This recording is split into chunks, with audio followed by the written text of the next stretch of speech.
What's up, everybody? I'm Jimmy King, and if you like this episode, comment, hit that like button, and if you want to see more, hit that subscribe button.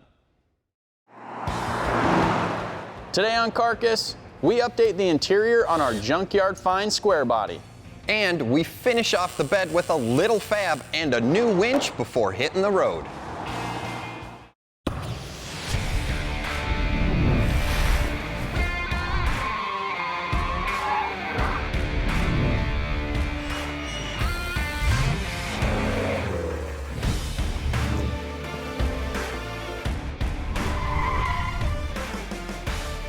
Our 1977 tow truck may not look like it's made much of a transformation, but below that rusty exterior, we've made a lot of progress. Our goal with this Junkyard Find is to give it new life and get it back out on the road, but with safety in mind. There were big structural concerns with the rusted out frame on this truck, and the floors in the cab weren't looking much better. The only solution was to cut out the rust and reconstruct the rear end of the C30 chassis. This took some careful measurements and a whole lot of welding, but it made for a sturdy platform to affix our updated suspension and that reliable axle. Perfect. Awesome. With the frame in good condition, we shifted our focus to the front end of the vehicle.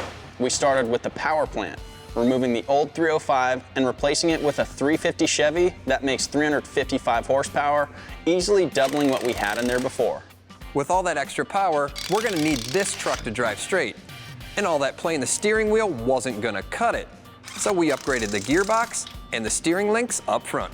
This left us with only the cab being untouched. We had a huge hole on the passenger side floor, and we even discovered that parts that had been replaced weren't done right.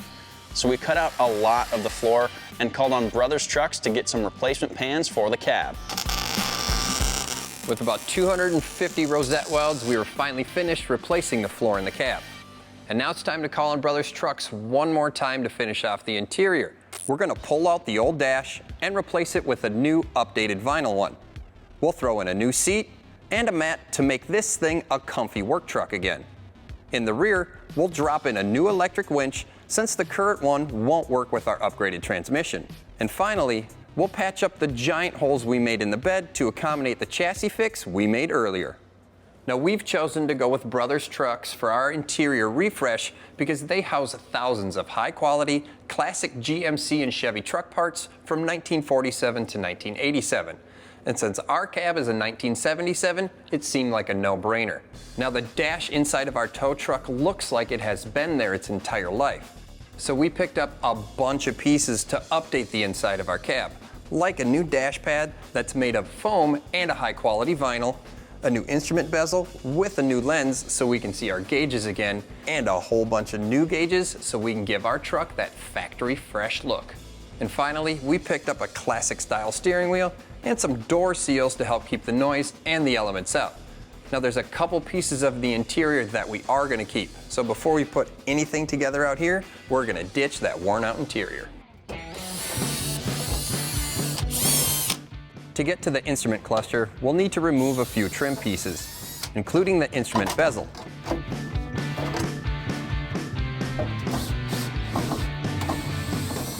The dash pad comes off next, but this is one of the items that we'll come back to later. Now we can finally tackle the instrument cluster. A few screws hold it into place, but on the back side, we'll need to unhook the electrical connection, the oil pressure line, and the speedometer cable. Lastly, we'll use a steering wheel puller to remove the steering wheel, before giving our column a rattle can paint job. At the bench, we're gonna go ahead and install the new goodies we got from Brothers Trucks. To gain access to our gauges, we need to remove the front lens and the gauge bezel, tackling the speedometer first. This is a quick and easy replacement using all the existing hardware. In fact, all these gauges are all easy to replace. Each one fits in the old location using the existing electrical tabs and original hardware.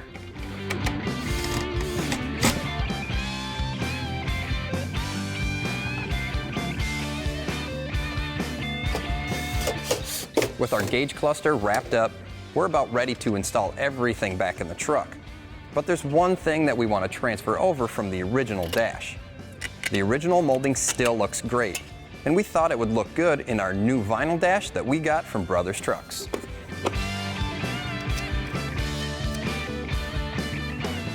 Before we put anything back in the cab of our tow truck, we're gonna freshen up the floor with some truck bed coating. This will go well with all the new trim pieces we'll be putting in here. Now we'll put everything back in the vehicle in the reverse order that it was taken out. That means the instrument cluster is first. We'll need to hook up the wiring harness, the speedometer cable, and we'll need to tighten down the oil pressure feed line.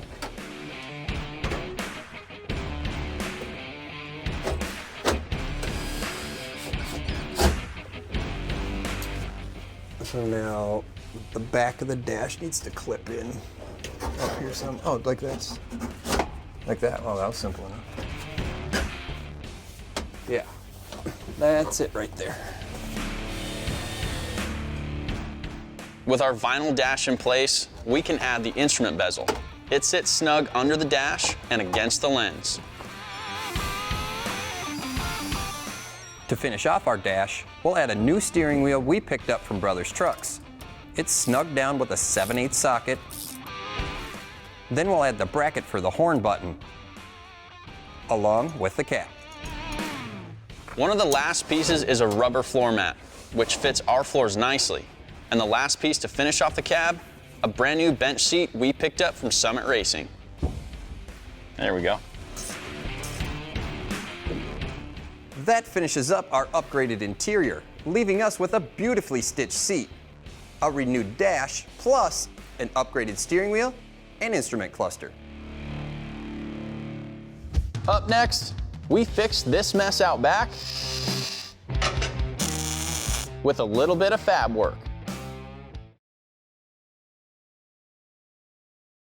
If you remember back when we worked on the chassis, we cut 2 huge holes in the back of the bed. The reason why we had to do that is because the rear spring shackles were actually welded to the back of the bed. And we didn't address it at first, but now that the truck is almost done, we have to fix it. So instead of just patching these holes or building a box to go around the shackle, we're just gonna cut off these 3 leftover sections and completely rebuild the back end using a similar material, 3/16 steel. So the first step is cutting. To make this cut, we're going to use our Matco 20-volt grinder with a cutoff wheel. Now we aren't going to immediately plunge the grinder into this 3/16 steel. We're going to first score a line, creating a nice guide for us to follow when we come back around again with a final plunge cut. There are a few safety tips when making cuts like this. First, we always orient the grinder so the disc is cutting away from us. In this case, it's making the cut in a downward direction.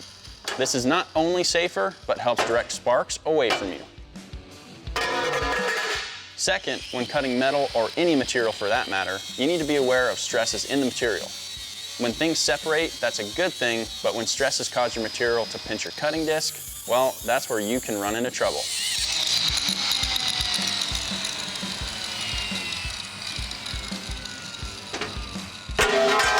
Lastly, you should always watch where your feet are.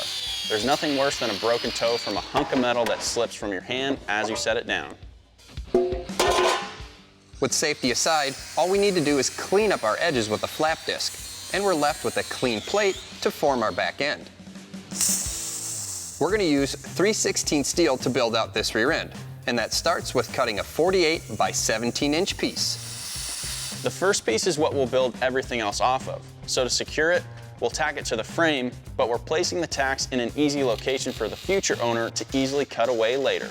With that in place, we can cut out the left piece. With the same 3/16 steel plate, we'll cut a 15 by 17-inch piece and fit it to the driver's side. With that tacked in, we can tackle the passenger side. This will receive a number of tacks as well.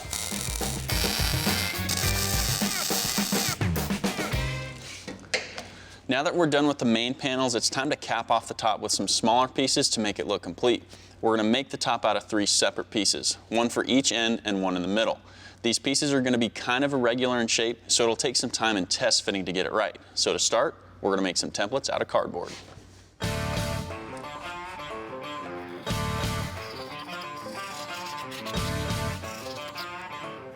We traced our cardboard shapes on some more 3/16 steel, and we cut them out at the bandsaw, cutting on the inside edge of the line. With it cut out, we can test fit our piece and tack it in.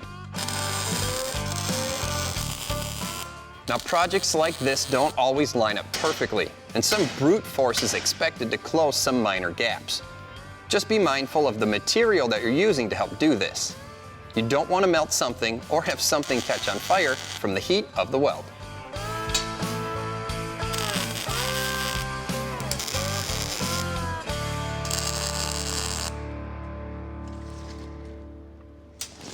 With our tougher pieces out of the way, we have one more piece that's going to be about 39 7/8 inches long, and it'll pretty much be a rectangle. But because this edge I did a freehand cut on, it'll take some grinding to get it to fit just right. And also, while I'm doing that, I'm going to show you a little grinding trick to help you with butt welds. We cut out a 39 by 3 1/4 inch piece of 3/16 steel, cleaning up the edge with a grinder.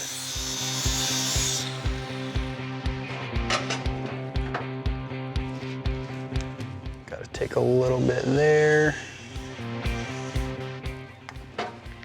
Knowing where we need to trim back our piece to match the profile of the bed, we'll grind back to our line and give it another test fit. That looks pretty good. So this plate is fitting pretty well now, but there's one thing left that I have to do. I'm going to put a chamfer on all the edges where there's going to be a butt weld, and there's a reason for that. Once you weld over that, it'll allow the weld to lay a little bit flatter and it'll look a lot cleaner.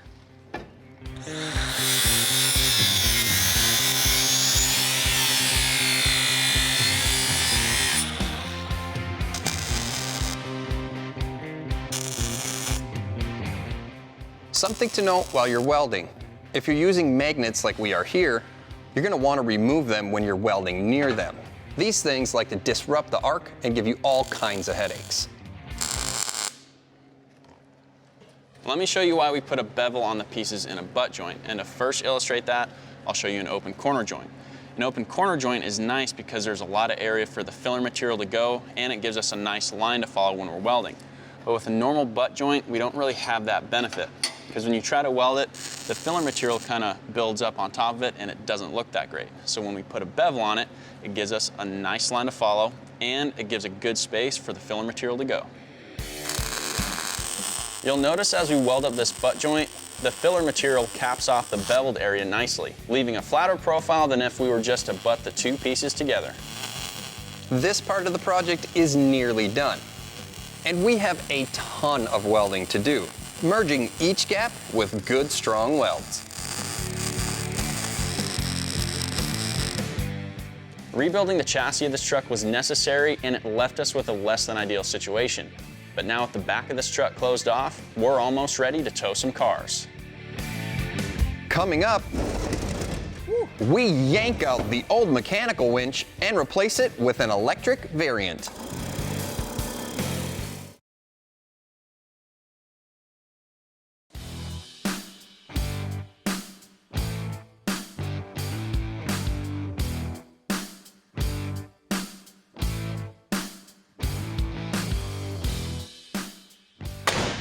This truck is almost ready to hit the road again, but we have to address one important feature to make this truck fully functional, and that's the winch system. The original winch on this truck was powered by a PTO, or power takeoff shaft, coming off of the manual transmission. Since we swapped over to an automatic, it doesn't have that feature. So what we're going to do is replace this winch with an electric winch, which is nice because all we have to worry about is a battery. The original mechanical winch was controlled by these two levers in the back of the truck. Jimmy and I love the fact that they're still back here. It makes this truck pretty nostalgic. But what we want to do is find a way to use these two levers to control our electric winch. Now we've got a little bit of investigative work to do before we figure this all out.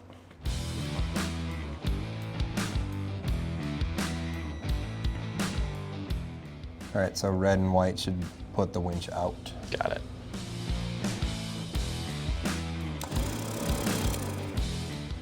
All right, so this is what we have figured out. If we jump the red and the white, the winch goes out. If we jump the red and the green, the winch comes back in. And if we flip this switch and jump the white and the blue, the compressor turns on. Just like that. Now all we gotta do is figure out how to put this in the truck.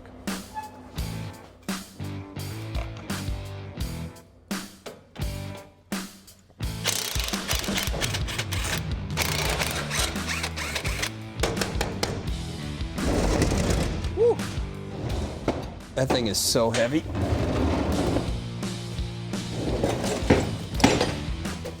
Can you grab that side? You good there? Yeah, I think so. Okay. Come on, He-Man. Holy cow. With our old winch gone, we got to come up with a way to install our new winch. That's going to be as simple as a couple of plates and a couple of gussets. So what we're going to do is bolt these two brackets to our new winch. We'll weld them onto the channel that the old winch came off of, and then we're just going to weld on a couple gussets for some strength.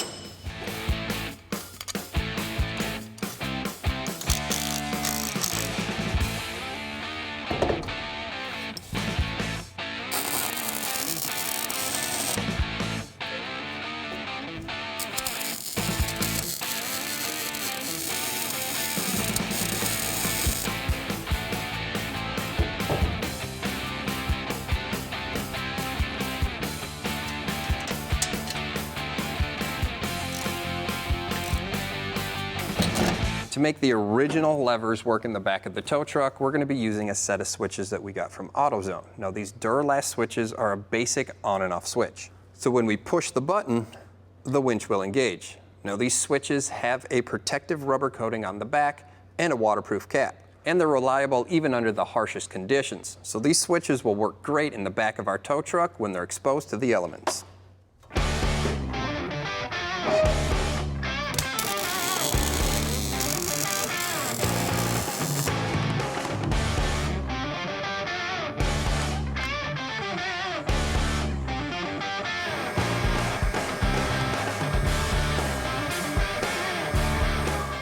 Check this out. This thing's gonna be functional and it's gonna look cool too. Yeah, dude, nice job painting that to match the truck. That's awesome.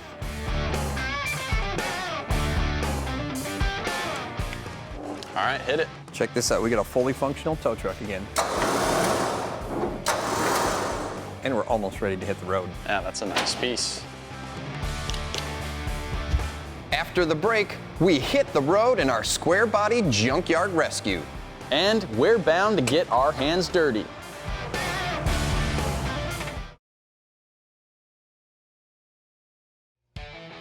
Our tow truck is just about ready to hit the road, but there's one little change that both Jeremy and I wanted to make to the patinaed exterior. We wanted to strip down the wheels to bare metal and give it a little rattle can refresh to make the outside look like they just came fresh from the factory. And the tires that we chose to wrap them with are an Armstrong Trac HT that we got from Tire Streets. They have a special engineered tread design that provides greater towing ability on the highway. The curved profile of the tread also increases rigidity. And there's a noise blocking bar on the tire shoulder that delays premature wear and results in a quieter ride.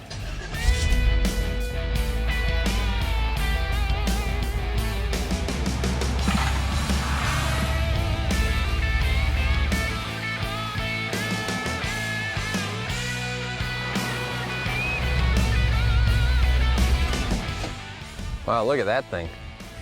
You ready to go? Yeah, but if it's cool with you, I think I'm gonna drive this time. Yeah, that's fine. Awesome. And I totally claimed us a parking spot. Oh, that's neat.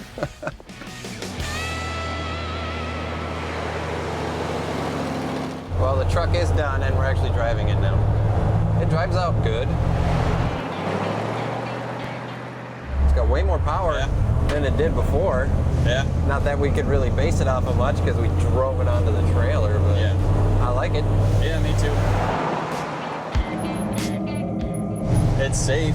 It's definitely safer than it was before. Obviously, this truck isn't worth fully restoring, but you know, if you want to make it drivable, you know, the chassis stuff and everything, and putting floors in it, that's really as far as you want to take it. Otherwise, you know, it's just kind of too much time investment for what you're going to get out of it. Right. So really, the truck, for what it was worth putting some time and effort into to get it back on the road. But to make it perfect, just buy a better truck. You just buy a better truck. Yeah.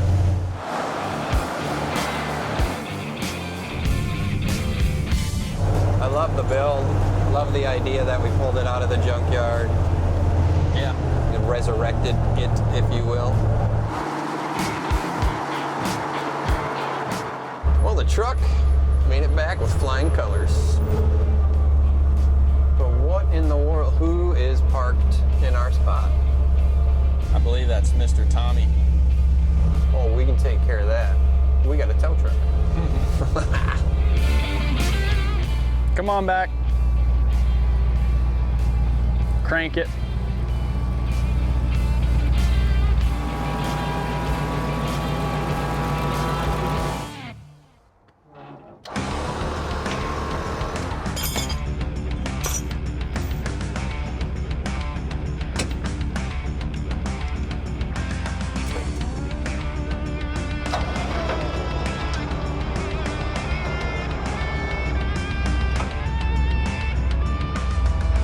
We're good.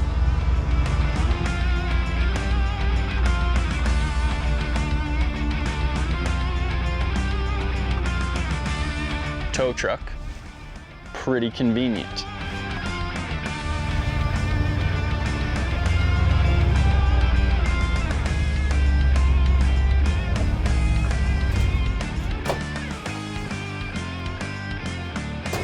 It's our parking spot now. I guess, yeah. There's a sign there, isn't there? Yeah, right. For more builds like this, check out PowerNationTV.com.